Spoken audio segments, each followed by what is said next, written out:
Ambassador Elena Vasquez stood at the window of her quarters aboard the Grand Conclave station and watched the stars. Somewhere out there, billions of humans waited to hear if there would be peace or more war. She carried their hopes on her shoulders, and the weight was heavy. The war had lasted 18 months. 18 months of blood and fire and sacrifice. Humanity had never asked for this conflict. They had simply expanded into space, built colonies, and tried to make a life among the stars. But the galactic hegemony had other ideas.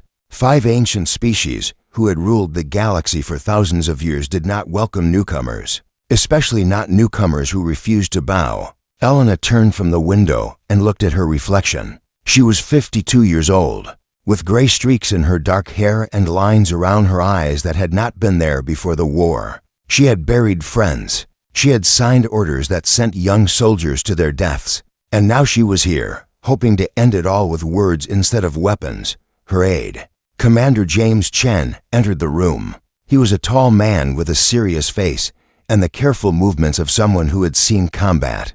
Ambassador, the hegemony delegation is ready. They're waiting in the main chamber. Elena nodded and straightened her uniform. It was simple and dark blue, without medals or decorations. She had chosen it deliberately. She wanted to look like someone who came for peace, not someone who came to boast. "How do they seem?" she asked. James hesitated. "Confident, ma'am." "Very confident." Elena understood what he meant. The hegemony had requested these peace talks after humanity had fought them to a standstill. But they did not act like a group seeking compromise. They acted like winners graciously offering terms to losers. This worried her, but she pushed the feeling aside. She had to try. The walk to the main chamber took several minutes. The Grand Conclave station was enormous, a city floating in space where the great powers of the galaxy had met for centuries to discuss treaties and trade. Humanity had never been invited here before. They had never been considered important enough. The doors to the chamber opened, and Elena stepped inside. The room was vast and circular, with a domed ceiling that showed the stars above. 5 delegations sat at curved tables arranged in a half-circle, each representing one of the hegemony's ruling species. At the center sat the Vorathi, tall and slender beings with pale skin and eyes that held no warmth. Their leader was High Arbiter Thiessen, the most powerful individual in the galaxy. He did not stand when Elena entered. None of them did. Elena walked to the single table that had been placed facing the others. It was smaller than theirs and positioned lower. Another deliberate insult. She sat down anyway and folded her hands on the table. "High Arbiter Thiessen," she said, keeping her voice calm and respectful. "Thank you for agreeing to these discussions. Humanity comes here in good faith, seeking an end to the conflict that has cost both our peoples dearly." Thiessen regarded her with an expression that might have been boredom. He was ancient by any species standards, having lived for over 300 years. To him, humanity was a brief spark, barely worth noticing. "We have gathered to offer terms," he said. His voice was cold and precise. "You will listen." Elena felt her jaw tighten, but kept her face neutral. "I had hoped we might discuss terms together. Negotiation requires both sides to speak." A sound came from the Keth Ali delegation to her left. It took Elena a moment to recognize it as laughter. The Keth Ali were short and broad, with thick gray skin and small eyes. Their ambassador, a female named Vorth, leaned forward with amusement on her face. "Discuss? Little human, your species has existed for the blink of an eye. Your oldest civilizations are younger than the furniture in this room. What could you possibly contribute to a discussion with us?" Elena kept her voice steady. "Perhaps a fresh perspective." "Perspective," said another voice. This came from the Sundari delegation, insect-like beings who communicated through a translation device. That made their words sound mechanical. "Your perspective is that of children playing with weapons they do not understand. You have been fortunate." Nothing more. Elena looked around the room. The Morvath delegation, beings made of living crystal who rarely spoke, simply watched with their faceted eyes. The Zilkari, tall and covered in fine scales, whispered among themselves. None of them showed any sign of viewing humanity as an equal. High Arbiter Thiessen raised a thin hand for silence. "We will now present the terms of peace. You will cede the colony worlds of New Helsinki, prosperity, and a Charon's gate to hegemony control. You will accept guidance councils on all remaining human worlds to ensure compliance with galactic law. Your military fleet will be reduced to defensive vessels only, with a maximum of 50 ships. You will pay reparations for the damage caused during the conflict. Elena stared at him. For a moment, she could not speak. These were not peace terms. These were terms of surrender. Complete and total surrender. High Arbiter, she said slowly. These terms would reduce humanity to a servant species. We came here to negotiate peace, not to accept subjugation. Thiesen's expression did not change. These are generous terms. You should be grateful we are offering them at all. Many on this council argued for your complete destruction. Generous?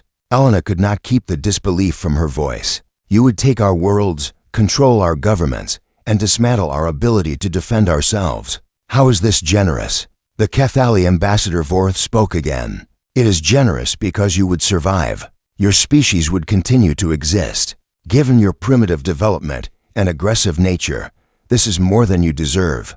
Elena felt anger rising in her chest, but she controlled it. She had trained for moments like this. She knew that losing her temper would only confirm their beliefs about humanity. Perhaps we could find middle ground, she said. We are willing to discuss border adjustments. We are willing to establish trade agreements and cultural exchanges. We are even willing to limit certain military developments if the hegemony agrees to the same limits. But we cannot accept terms that strip us of our sovereignty and dignity. High Arbiter Thiesen turned away from her. He simply turned his back and began speaking to the Sindari ambassador about something else entirely. Elena stopped mid-sentence, shocked. She had been dismissed like a servant who had overstayed her welcome. She waited. The hegemony leaders continued their private conversations. Minutes passed. Finally, Thiesen glanced over his shoulder as if surprised she was still there. You may have a recess to consider our terms. We expect your acceptance when you return. Elena stood slowly. Her hands were steady, but inside she felt something changing, something hardening. I will consult with my government, she said quietly. Thiesen waved a hand without looking at her. Take whatever time you need. The outcome will be the same. Elena walked out of the chamber. Her delegation followed in silence. None of them spoke until they reached their quarters and the doors sealed behind them. Mum. Commander Chen said, his voice tight with controlled fury. They didn't even pretend to negotiate. They just dictated terms and turned their backs on you. I know. What do we do?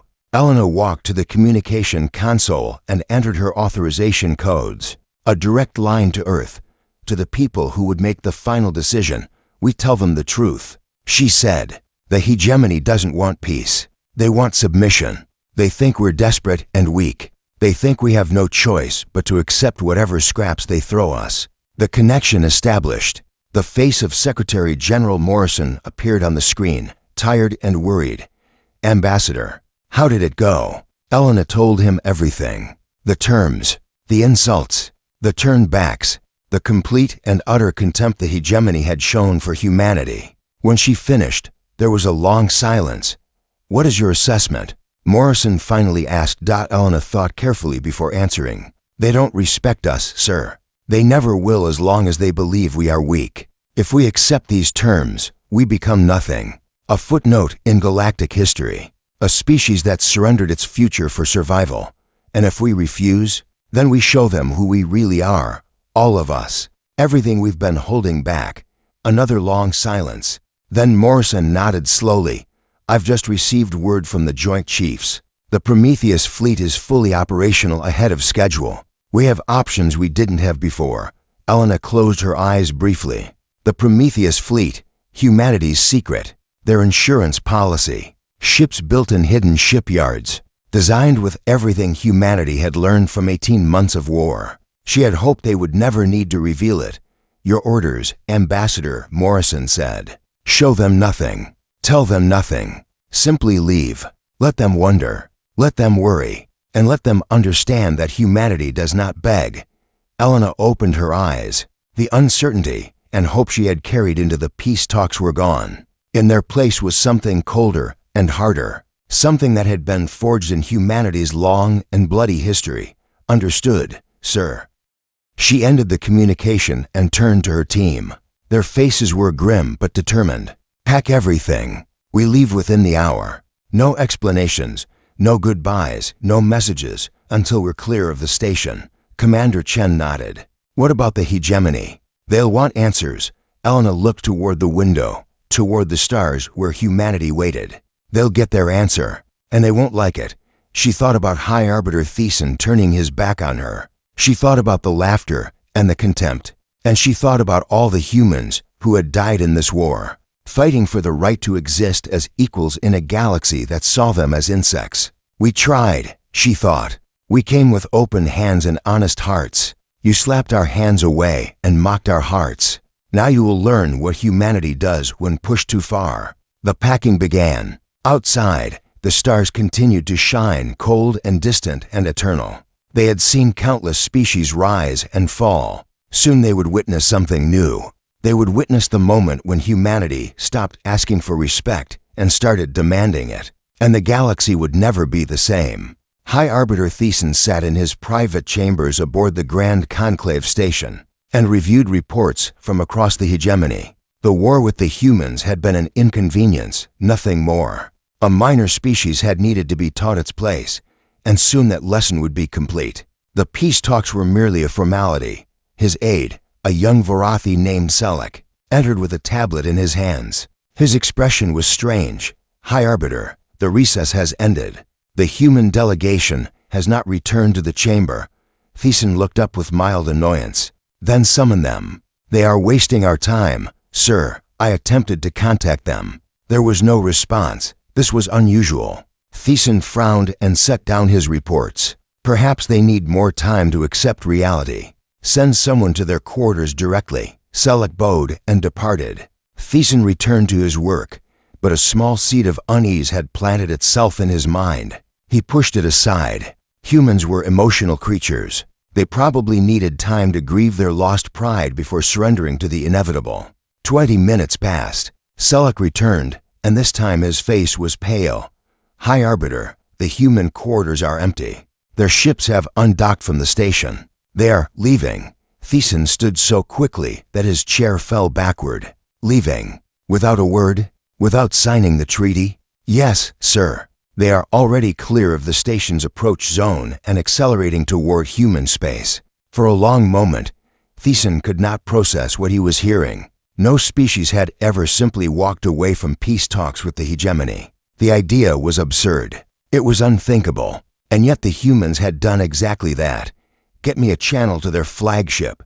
Now, minutes later, Thiessen stood in the main communications center, surrounded by representatives from all 5 hegemony species. They were all confused and angry. The Kethali ambassador Vorth looked ready to kill someone. The Sindari clicked their mandibles in agitation. Even the usually silent Morvath had gathered to witness this unprecedented event. The communication channel opened, but instead of a live connection, a recorded message began to play. Ambassador Elena Vasquez appeared on every screen in the room. Her face was calm, but her eyes held something new, something hard and cold.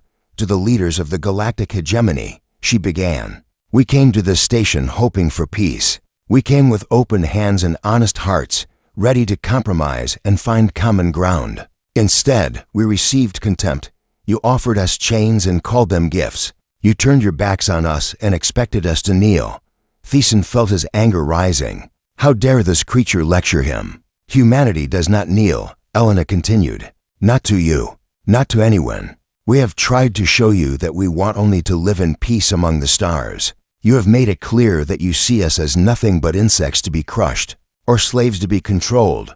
Her expression hardened. "So be it. We reject your terms. All of them. There will be no surrender of our worlds.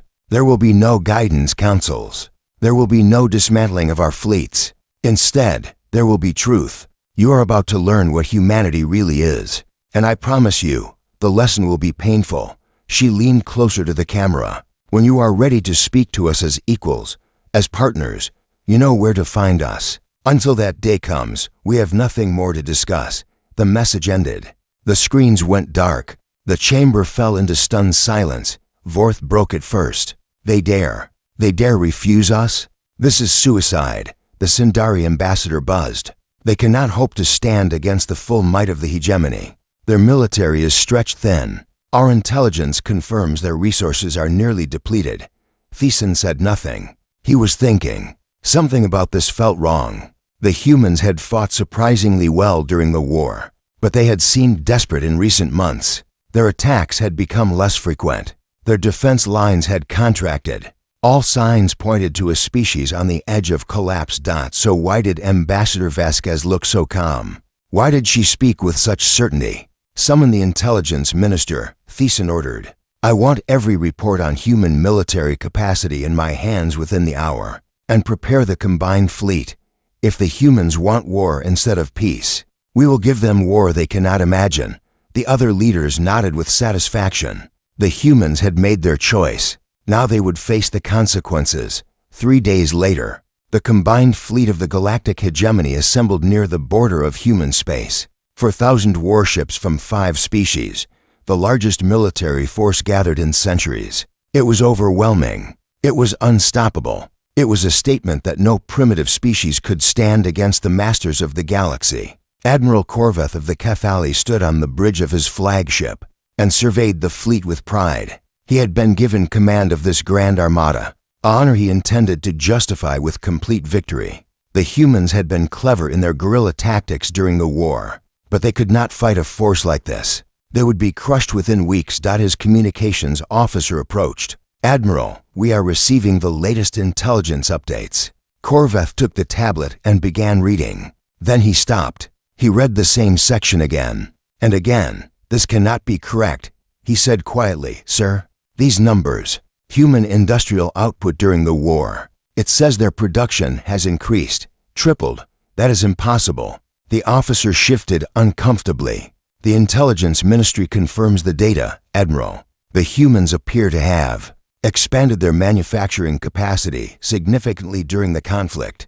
Korveth felt the first hint of doubt enter his mind. During the war, human attacks had decreased. Their visible fleet had shrunk. Everyone had assumed this meant they were weakening. But what if it meant something else? What if they had been pulling back deliberately? What if they had been building something in secret? He pushed the thought aside. It did not matter. 4,000 ships against whatever the humans could muster. The mathematics were undeniable. The fleet began its advance into human space. The first human colony they encountered was New Helsinki, a world on the edge of human territory. It had been a primary target in the original war plans, a rich planet with significant industrial capacity. Taking it would cripple humanity's ability to fight. But when the hegemony ships arrived, they found something unexpected. The colony was empty. Scout vessels descended to the surface and reported cities standing silent and abandoned. Factories still operational but unattended. Homes with meals half-eaten on tables. It was as if the entire population had simply vanished. Where are they? Korveth demanded. 7 million humans lived on this world. Where did they go? No one could answer him. The fleet moved deeper into human space. More worlds, more empty cities, more abandoned colonies. The humans had evacuated their border territories completely, and they had done it with impossible speed and efficiency. There was no chaos, no refugee streams, no panic. Just silent cities waiting like tombs. Then the messages started. Every screen on every hegemony ship suddenly activated. The same images appeared everywhere, and no one could stop them. The humans had somehow hacked into the hegemony's communication systems. The images showed human history. Thiessen watched from the conclave station, where he had remained to coordinate the campaign. He saw humans fighting each other with primitive weapons. He saw cities burning. He saw nuclear explosions and mass graves and suffering beyond imagination. What is this? Vorth demanded. Why are they showing us their failures? But Thiessen understood. His blood ran cold as he watched. The images continued. After every disaster, after every war, after every plague and famine and horror, the same thing happened. Humans rebuilt. They came back stronger. They adapted and learned and grew. No matter how many times they fell, they rose again. They are not showing us their weakness. Thiessen said quietly. They are showing us what they survive. The final image appeared. Ambassador Elena Vasquez, sitting in a chair aboard her flagship, looking directly into the camera. "By now you have noticed that our colonies are empty," she said. "Our people are safe, hidden in places you will never find. You came expecting easy victory. You expected to conquer frightened civilians and crush scattered defenders. You were wrong." She smiled, and there was no warmth in it. "You wanted to know what humanity is capable of. We tried to spare you that lesson. We tried to end this peacefully. You refused. So now you will learn the truth about our species. We have spent 18 months holding back. We have spent 18 months building. We have spent 18 months preparing for this moment." She leaned forward. "You think you know war. You don't, but you're about to." The transmission ended. For a long moment, the hegemony fleet drifted in silence. Then the sensors began to scream. Contact reports flooded in from every direction. Ships, hundreds of ships, thousands of ships, emerging from asteroids, from hidden bases, from locations that intelligence had marked as empty. The humans had been hiding their true fleet, and now it was appearing everywhere. Admiral Korvath stared at his tactical display in disbelief. The human fleet was larger than they had believed possible. It surrounded his forces from 17 different vectors, and the ship designs were unlike anything they had seen before. Sleeker, more advanced, built with 18 months of war experience and innovation. "All ships, battle formation," he shouted. "Prepare for combat." But even as he gave the orders, Korvath understood the truth. The hegemony had not come to end a war. They had walked into a trap that had been prepared with patience and precision and a level of strategic thinking that the galaxy had never seen from humans. Thiessen watched from the conclave station as the tactical reports arrived. His hands trembled slightly, not from fear, but from the terrible realization of how badly they had miscalculated. The humans had not been desperate. They had not been weakening. They had been waiting, baiting, drawing the hegemony into exactly this position. And now the lesson was about to begin. In the vast darkness of space, thousands of engines ignited as the human fleet moved to engage. They had tried peace. They had offered mercy. Both had been rejected. Now there was only war. And humanity had been preparing for this war longer and more carefully than anyone had imagined. The galaxy was about to learn why humans called themselves survivors. And the hegemony was about to discover that some lessons could only be taught through pain. Admiral Korvath watched the human fleet close in from every direction. His sensors showed over 3,000 warships, and more kept appearing. The numbers alone were stunning, but what truly frightened him was their coordination. The human vessels moved as one, flowing around his formation like water around a stone.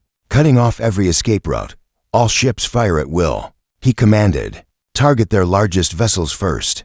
The hegemony fleet opened fire. Thousands of weapons discharged at once, filling space with deadly energy. It was the most destructive display of firepower Korvath had ever witnessed. Surely nothing could survive such an attack, but the human ships did not simply absorb the fire. They danced. There was no other word for it.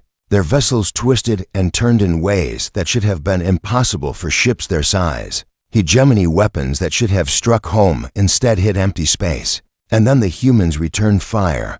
The first wave of human weapons struck the hegemony's left flank. 3 Keth Ali battleships exploded in rapid succession. A Vorathi carrier lost its engine section and began tumbling through space. A Sindari cruiser's shields collapsed in seconds, and the ship behind it suffered the same fate.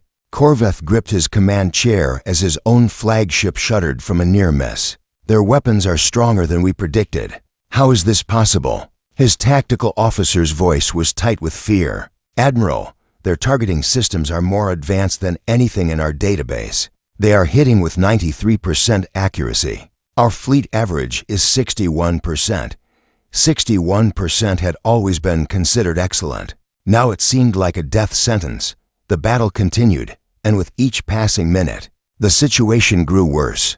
The human ships worked in perfect teams. When a hegemony vessel focused on one human ship, 2 others would strike it from different angles. When Korvath tried to concentrate his forces, the humans simply flowed around the formation and attacked from behind. And then there was the way humans fought. Korvath had commanded fleets for 50 years. He understood the mathematics of space combat. When a ship took critical damage, its crew surrendered or abandoned ship. That was how civilized species fought. You accepted defeat when defeat was certain. Humans did not do this. A human destroyer took a direct hit that destroyed half its hull. Any sensible crew would have evacuated. Instead, the destroyer turned directly toward a Kefali battleship and accelerated. Its remaining weapons fired continuously as it closed the distance. The battleship's point defense destroyed the human ship, but not before it had crippled the battleship's shields. Moments later, another human vessel finished the job. This scene repeated across the battlefield. Human ships that should have retreated instead pressed their attacks. Human crews that should have surrendered instead fought to the last. It was terrifying. It was incomprehensible. And it was devastatingly effective. They fight like they want to die, Corveth whispered. His executive officer heard him. Sir, I don't think they want to die. I think they simply accept death as a possibility. And that acceptance gives them freedom to act without fear.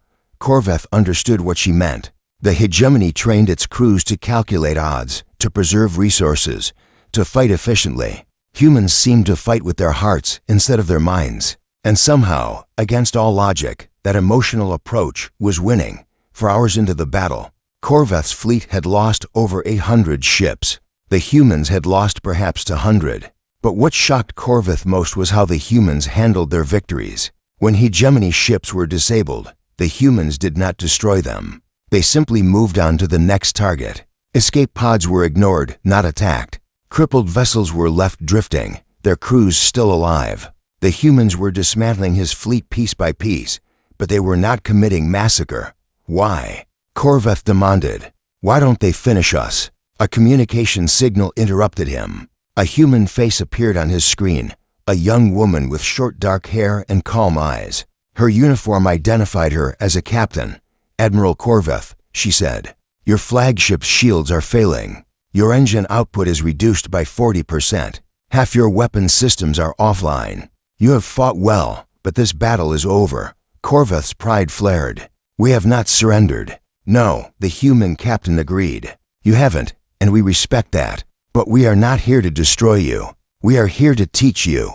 Surrender your vessel, and your crew will be treated with honor. Refuse, and we will disable your ship completely. Either way, you will survive this day. You would spare us? Why? The captain's expression softened slightly. Because killing you proves nothing. We don't want your extinction. We want your respect. There's a difference. Corveth looked at his bridge crew.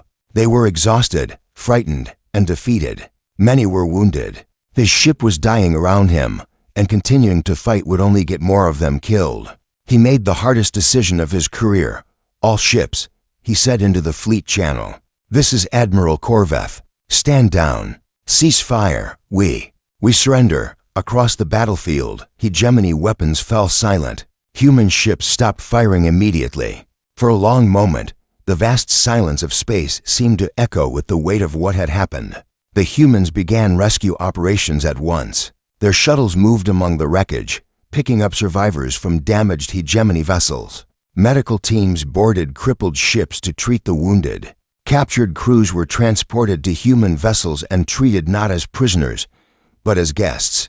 Corveth watched all of this in confusion. This was not how victors behaved. This was not how conquered species were treated. What were the humans doing? Hours later, Corveth was escorted to the human flagship, a massive vessel called the Unity. He was brought not to a cell but to a conference room where Ambassador Elena Vasquez waited. Admiral, she said, gesturing to a chair. Please sit. You must be exhausted. Corveth sat slowly, unable to read her expression. I expected to die today, I know. Your fleet expected to conquer us in weeks. Both expectations were wrong. Why spare us? You could have destroyed every ship. You could have killed us all. We would have done that to you. Elena nodded. Yes, you would have. And that is exactly why we chose differently. She stood and walked to a window that looked out at the stars. Somewhere in the distance, rescue operations continued.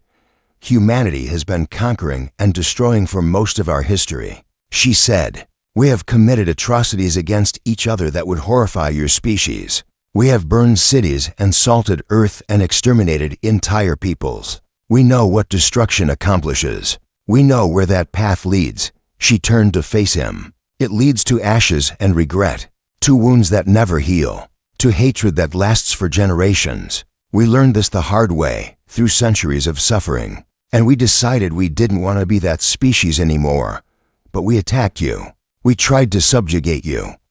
Yes, and if we slaughter you in return, what changes? Your species learns to hate us. Your children grow up wanting revenge. The cycle continues forever. Elena shook her head. We want something different. We want peace. Real peace. Not the silence of extinction, but the harmony of understanding. Corveth tried to process her words. They contradicted everything he knew about galactic politics. Power came from dominance. Security came from making others fear you. That was how the hegemony had maintained order for millennia. You think kindness is strength, he said slowly. You think mercy is power. I think kindness after victory is the only kind that matters.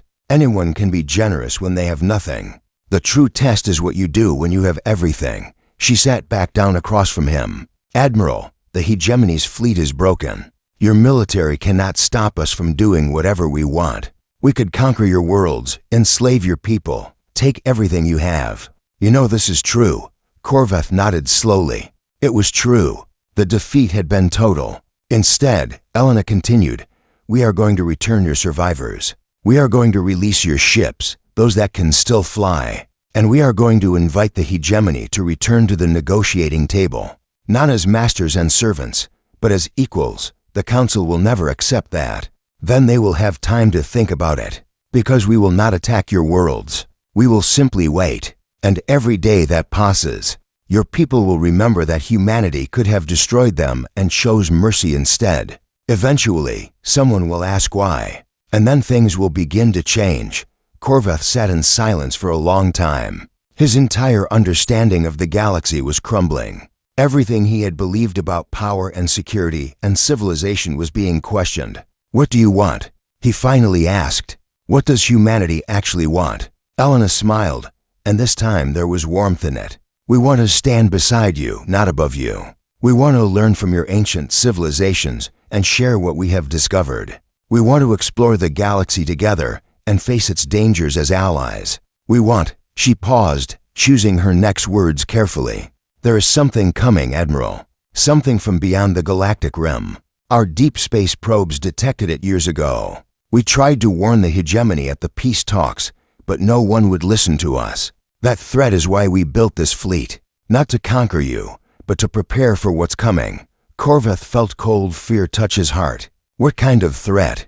The kind that makes our war look like children fighting over toys. The kind that won't care whether we're human or Cathali or Vorathi. The kind that will require every species in this galaxy working together if any of us are to survive. She leaned forward. We don't have time to hate each other, Admiral.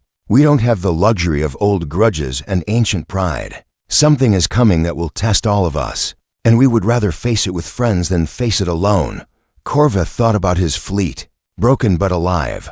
He thought about the human crews who had treated his wounded with compassion. He thought about the young captain who had offered him surrender with respect instead of mockery. Maybe the humans were right. Maybe mercy was a kind of strength the hegemony had forgotten. I cannot speak for the council, he said finally, but I can speak for myself, and I can tell them what I witnessed today. Elena extended her hand. Corveth looked at it for a moment, then reached out and clasped it. That's all we ask, she said. Tell them the truth. Let them decide. Outside the window, the stars continued their eternal dance. But something had shifted. The old order of the galaxy was trembling, and a new possibility was being born from the ashes of battle. Humanity had won the war. Now they would try to win something harder, peace. High Arbiter Thiessen stood in the great hall of the Vorathi homeworld and watched the remnants of the hegemony fleet limp home. Through the massive windows that lined the chamber, he could see dozens of ships in orbit, many of them scarred and damaged. They had left as conquerors. They returned as survivors. Admiral Corveth's report played on screens throughout the hall. The other council members watched in silence as he described the battle, the human tactics, the devastating effectiveness, and most disturbing of all, the mercy. They let us go, Corveth said in the recording. His voice was tired but steady. They could have killed every last one of us. Instead, they saved our wounded, repaired our ships enough to fly home, and asked us to deliver a message. Thiessen felt the weight of every eye in the room turning toward him. He was the one who had dismissed the human ambassador. He was the one who had approved the terms that drove humanity to war. He was the one who had insisted the humans were weak and desperate. He had been wrong, catastrophically wrong. The Cathali ambassador Vorth broke the silence. This is a trick, it must be. They are weakening our resolve before striking at our homeworlds. If they wanted our homeworlds, Korvath's recording replied, they could take them now. Our fleet is crippled. We have nothing to stop them. And yet they stay in their own territory. They make no aggressive moves. They simply wait. Wait for what? The Sindari representative demanded. For us to accept reality. For us to understand that we cannot defeat them. For us to choose peace. Thiessen finally spoke. His voice was quiet, but it carried to every corner of the great hall. Show them the final part of the message. Korvath nodded and activated another recording. Ambassador Elena Vasquez appeared, seated in a simple chair aboard her flagship. She looked directly at the camera, and Thiessen felt as though she was looking directly at him. Leaders of the Galactic Hegemony, she began. By now you understand the truth. Your fleet is broken. Your military advantage is gone. You stand at a crossroads that will determine the future of your civilizations. She paused, and her expression softened slightly. We know what you expected from us. Conquest, vengeance, the same cruelty you have shown other species throughout your history. We have chosen a different path. Humanity is not your enemy. We never wanted to be. We wanted only to live among the stars, to explore and grow and find our place in the galaxy. You forced this war upon us. But even so, we do not hate you. We do not want to see your people suffer. Elena stood and walked closer to the camera. There is a threat coming from beyond the galactic rim. Our sensors detected it 3 years ago. Something ancient and powerful is moving toward inhabited space. We do not know its exact nature, but we know it is dangerous. We know it will not distinguish between human and Vorathi, between Cathali and Sindari. It will consume everything in its path unless we stand together. Thiessen felt cold dread settling into his heart. The humans had mentioned this threat at the peace talks. He had dismissed it as desperation, as a lie to gain sympathy. But looking at Elena's face now, he saw no deception, only urgency. We ask you to return to the negotiating table, Elena continued, not as masters and servants, but as equals facing a common danger. Put aside your pride. Put aside your anger. Help us prepare for what is coming. Because if we face it divided, none of us will survive. The recording ended. Silence filled the great hall. The Morvath delegate, who had not spoken throughout the entire crisis, suddenly moved forward. The crystalline being's voice resonated through translation devices, deep and ancient. We remember the long silence, the Morvath said. 14,000 years ago, before the hegemony existed, something came from the void between galaxies. It destroyed 17 species before it was finally stopped. The cost was unimaginable. Our oldest records speak of this time with fear. Every leader in the room turned to stare at the Morvath. They were the most ancient of the hegemony species, but they rarely shared their history. You never told us this, Thiessen said. You never asked. You were too busy ruling and conquering. But the humans have looked outward, into the dark spaces where we fear to search. And they have seen something moving. Vorth shook her head stubbornly. Even if this threat is real, how can we trust the humans? They humiliated us. They destroyed our fleet. They destroyed our fleet, and then saved our crews. Admiral Korvath interjected. He had joined the council in person now, standing near the entrance with the bearing of a soldier who had seen too much. They could have taken revenge for every insult we threw at them. They chose compassion instead. That choice tells us more about humanity than any intelligence report. Thiessen closed his eyes. His mind traveled back to the peace talks, to the moment when he had turned his back on Ambassador Vasquez. He had meant it as a dismissal, a demonstration of hegemony superiority. Now he understood how it must have appeared to her, how it must have felt. And still, after everything, she offered peace. What do the humans want? Thiessen asked quietly. Specifically, what are their terms? Korvath answered. recognition of human sovereignty over their existing territory, return of human prisoners, a seat on the Galactic Council as an equal member, and a joint military command to prepare for the threat from the Rim. That is all? No reparations? No territorial demands? None. They want partners, not subjects. The Sindari representative clicked nervously. This is unprecedented. No species has ever defeated the hegemony and asked for so little. Because no species has ever thought beyond immediate victory, the Morveth said. The humans look at the larger picture. They see a galaxy in danger and choose to strengthen it rather than exploit it. This is wisdom we have forgotten. Thiessen made his decision. It hurt his pride. It challenged everything he had believed about power and civilization. But he had not become high arbiter by ignoring reality, and reality was staring him in the face. Contact the humans, he said. Tell them we accept. Tell them we will meet wherever they choose, and we will speak as equals. Vorth exploded with anger. You cannot be serious. After what they did to us? What they did to us was defeat our fleet without destroying it. What they did was spare our people when they could have killed them. What they did was offer peace when they could have demanded surrender. Thiessen met her eyes steadily. They showed us mercy, Ambassador Vorth. Now we must find the courage to accept it. The vote was not unanimous. Vorth and the Sindari both opposed reaching out to humanity. But the Morveth, the Zilkari, and enough Vorathi supported Thiessen that the motion passed. A message was sent to the human fleet. The response came within hours. Ambassador Elena Vasquez would meet them at the Grand Conclave Station, the same place where peace talks had failed weeks before. This time, she said, things would be different. 3 days later, Thiessen walked into the main chamber of the Conclave Station. The room had been rearranged. The tables were now arranged in a circle, with no position higher or lower than any other. Humans sat alongside Vorathi, Cathali next to Zilkari. It was strange and uncomfortable, but also somehow right. Elena Vasquez rose when Thiessen entered. She did not smile, but she did not show anger either. Her expression was simply watchful, waiting to see what he would do. Thiessen walked to the center of the circle. Every eye in the room followed him. He had rehearsed what he would say, but now the words seemed inadequate.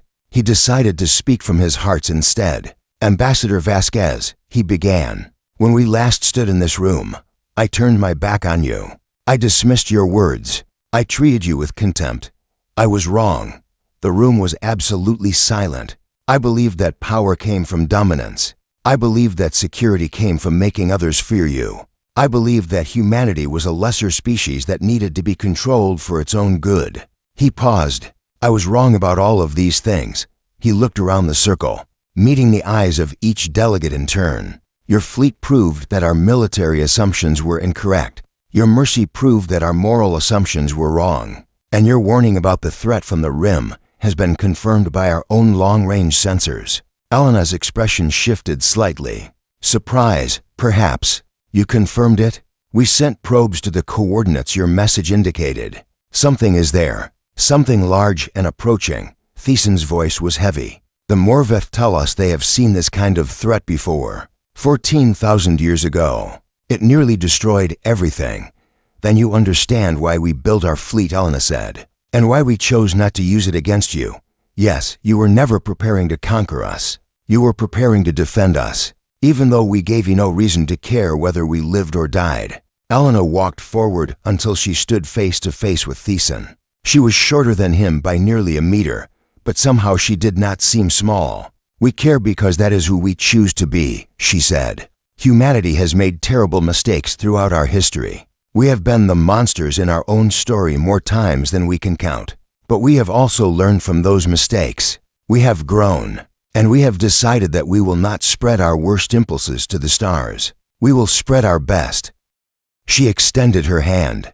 The galaxy is vast and dangerous. We are stronger together than apart. Will you stand with us? Thiessen looked at her hand. Such a simple gesture, such an enormous meaning. He reached out and clasped it. We will. 6 months had passed since the treaty signing, and the galaxy had transformed. What had once been the Galactic Hegemony was now the Galactic Alliance, a union of 6 species working together as equals for the first time in history. Old rivalries were set aside.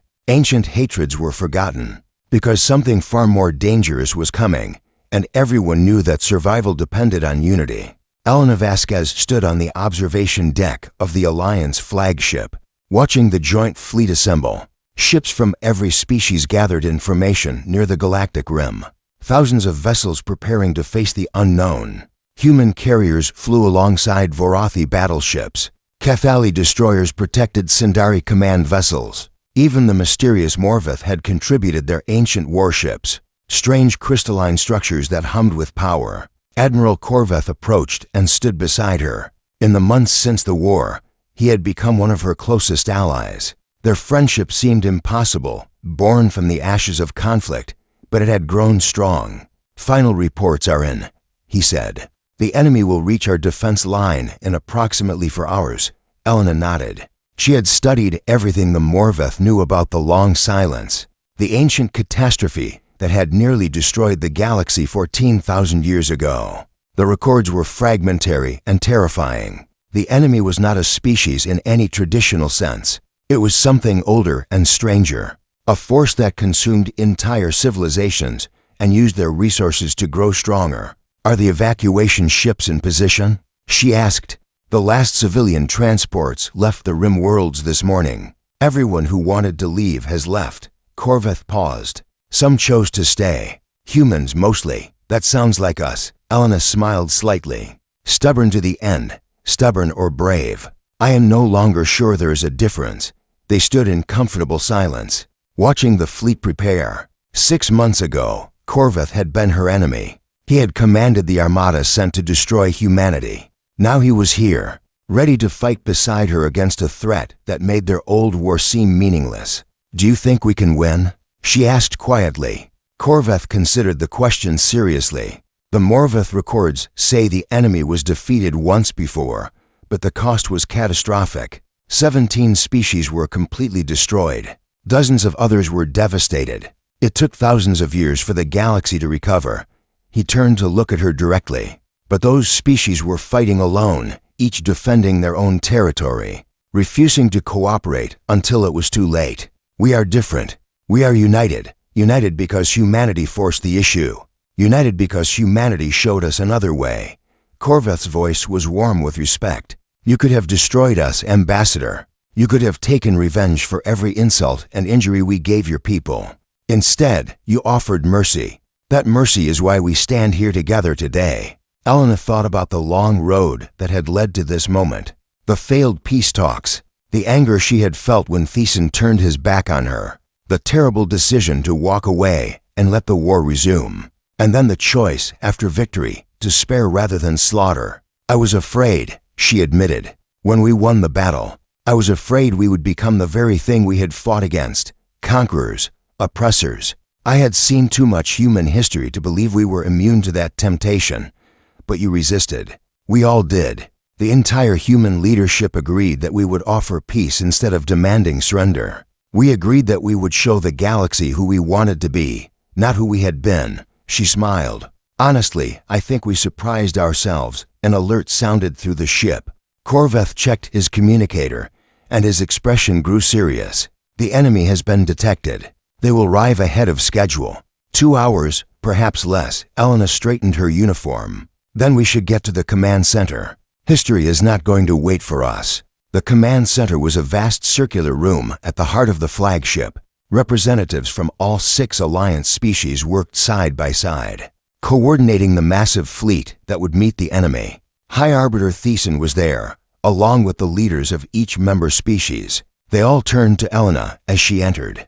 "Ambassador," Thiessen said, "the fleet awaits your orders."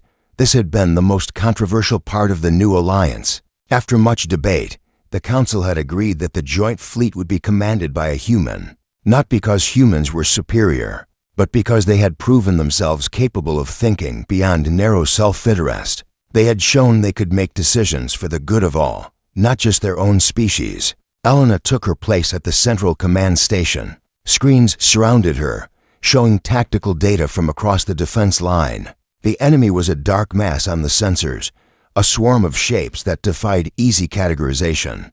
They were coming fast.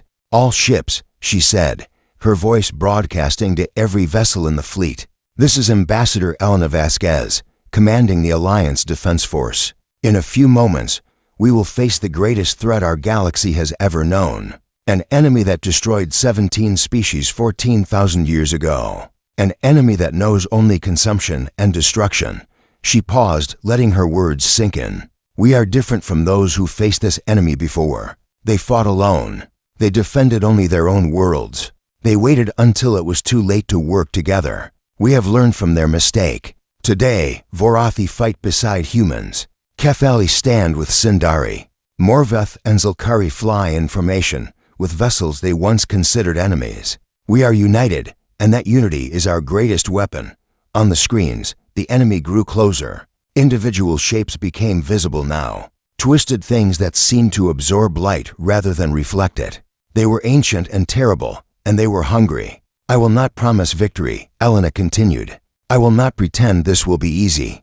Many of us will not survive this day. But I will promise you this: whatever happens, we face it together. Whatever we achieve as one. And if we fall having shown the universe that 6 species could overcome their differences and stand as allies against the darkness." She drew a deep breath. "All ships, battle formation. Protect each other. Trust each other. Fight for each other. And remember why we are here. Not for conquest. Not for glory. For survival. For the future. For every world and every child who deserves a chance to see tomorrow." The fleet began to move.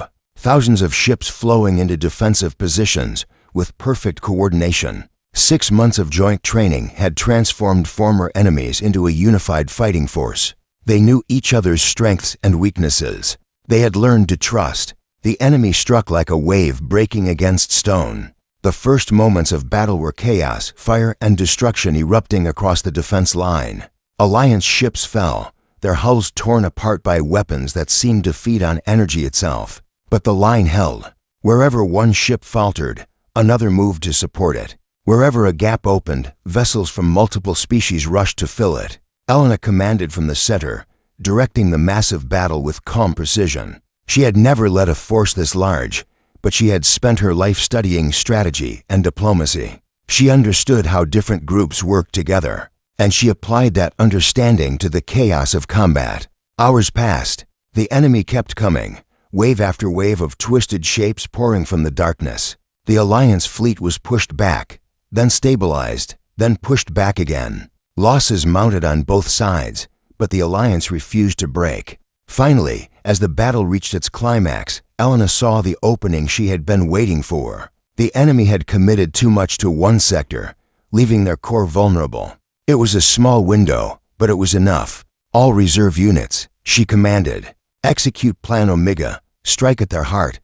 A mixed force of human, Vorathi, and Morveth ships surged forward, diving through the gap in the enemy formation. They reached the central mass, the oldest and largest of the enemy constructs, and unleashed everything they had.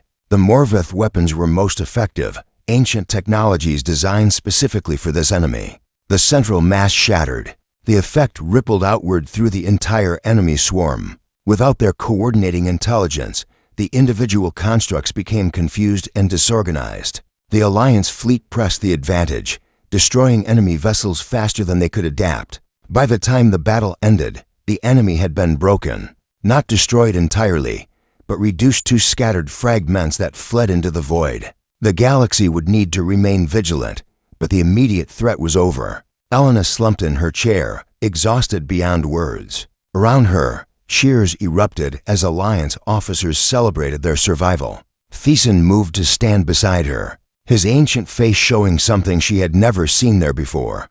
"Respect. You did it," he said. "You united us and led us to victory." "We did it," Elena corrected. "All of us, every species, every ship, every soldier who gave their life so others could live." She looked up at him. "That is what the Alliance means. That is why we build it. Not for any one species to dominate, but for all of us to stand together." Thiessen nodded slowly. "I confess, I never truly believed it was possible. Different species working as one, trusting each other, dying for each oath.